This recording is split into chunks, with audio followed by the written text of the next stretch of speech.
कटिहार में चुनावी बुखार अब उबाल पर है। जैसे जैसे मतदान की तारीख करीब आ रही है, वैसे वैसे गलियों और चौक चौराहों पर एक ही चर्चा गर्म है। कटिहार सदर में मुकाबला अब भाजपा बनाम भाजपा का हो गया है। भाजपा कार्यालय में हुई इस प्रेस कॉन्फ्रेंस के दौरान बरारी के पूर्व विधायक विभास चंद्र चौधरी ने दावा किया है कि कटिहार की 7 सीट पर एनडीए की जीत पक्की है। बोले, जनता प्रधानमंत्री नरेंद्र मोदी और मुख्यमंत्री नीतीश कुमार के नेतृत्व पर भरोसा कर रही है। इस बार विपक्ष का सूपड़ा साफ होने वाला है। लेकिन बात यहीं खत्म नहीं हुई। विभास चौधरी ने पार्टी के भीतर खदबदाहट पर भी बड़ा बयान दे डाला।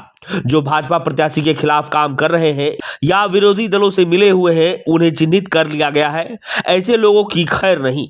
मतलब साफ है, कटिहार में सियासत पारा तो चढ़ ही रहा है। अब भाजपा के भीतर की उबाल भी सुर्खियों में है।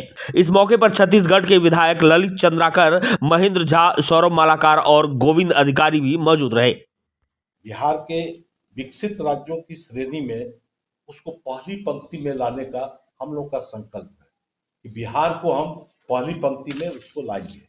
कानून का राज्य हमने कायम किया है। पुलिस थानों की संख्या इस दृष्टि से हमने काफी बढ़ाया है।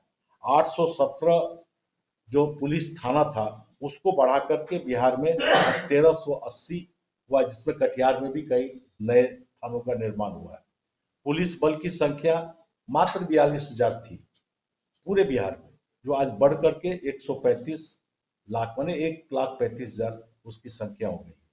सरकारी इंजीनियरिंग कॉलेज की संख्या 2 थी, आज 13 हो गई है, जिसमें कटिहार में भी एक इंजीनियरिंग कॉलेज है। पॉलिटेक्निक संस्थान की संख्या 13 से बढ़कर आज 46 हो गई है। इंजीनियरिंग कॉलेज में 2 था, पहले 2 था और आज बढ़ करके 38 हुआ है।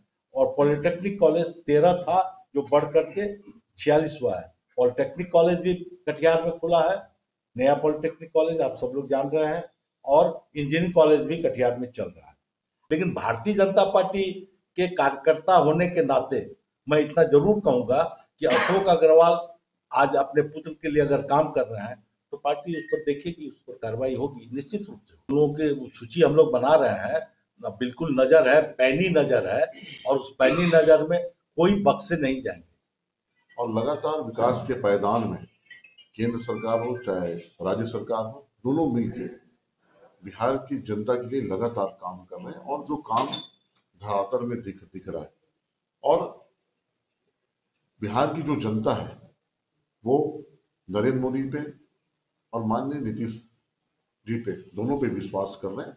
और भारतीय जनता एनडीए के जो उम्मीदवार हैं उनको भारी मत से जिता रहे हैं।